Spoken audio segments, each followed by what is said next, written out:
So we can see Kale gets in on a head outside single, high C, builds to his feet, and then we can see the opponent goes for this flying cement job move. So basically the opponent's going to get head control, they're going to get an underhook, and then they're going to fall to their back and attempt to put Happel on his back. So this obviously doesn't work out. Let's see an example of where it does work out and what you're generally aiming to do when you go for this move. So this is an example from a couple years ago, or maybe even just a year ago at NCAAs. Thippin's going to go for it here. You can see he's got the headlock with his right. He's got the underhook with his left. He's going to fall to his back. And I want you to notice which way he takes the opponent. So he takes the opponent to his right. And then he's going to immediately follow, and he uses that underhook and head control to stabilize top position. And he actually eventually gets the fall here. So now let's contrast that with what's going on here in the direction that the opponent takes him. So it's a similar situation, right arm headlock, left underhook, just like in the prior clip. But you can see he's not able to take him to his right. He's not able to take Happel to his right. And in fact, Happel anticipates this maneuver and actually cartwheels to his right, so to the opponent's left. And this really spells disaster for this move.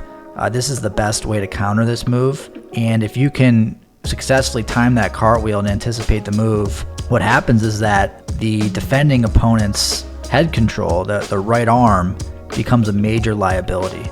So we can see the right arm here is around the head. As he realizes the move isn't working, he tries to take the arm out, but it's too late. Happel's able to get what we call like a claw. So it's basically the head control with the arm still in there. And this is going to make it really hard for the opponent to belly out and prevent back points.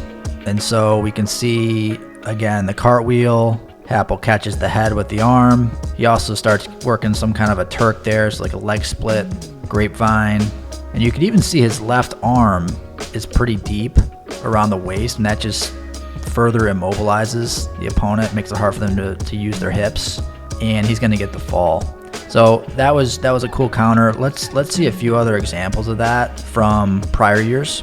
So here's one that Rooks did, and you can see again the opponent's going to have this right headlock, left underhook, and Rooks is going to cartwheel to his right, the opponent's left, catches the head with the arm trapped in, and it's a similar situation.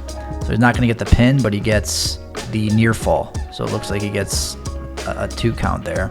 Here's another example, Wyatt Hendrickson. I forget what year, this was either last year or the year before. He's finishing a single, and the opponent goes for what looks like that flying cement job. Hendrickson skips over to his right, catches the head, and you can see how it's hard for the opponent to belly out in that situation. And then one more example, and this guy was probably the best at doing this. I've seen him do it a number of occasions. That's Bo Nickel. And you can see he goes for the head here. That gives the opponent the underhook, and that, if you're confident in this counter, once you get that underhook, you feel like you're ready to go. But the thing is, Bo's confident in countering the counter. So he knows it's coming. He plants his left hand. He's going to cartwheel over to his right, and it's the same exact thing. Opponent gets their head gets caught here. They're not able to get their arm out either, and it's going to be near fall points.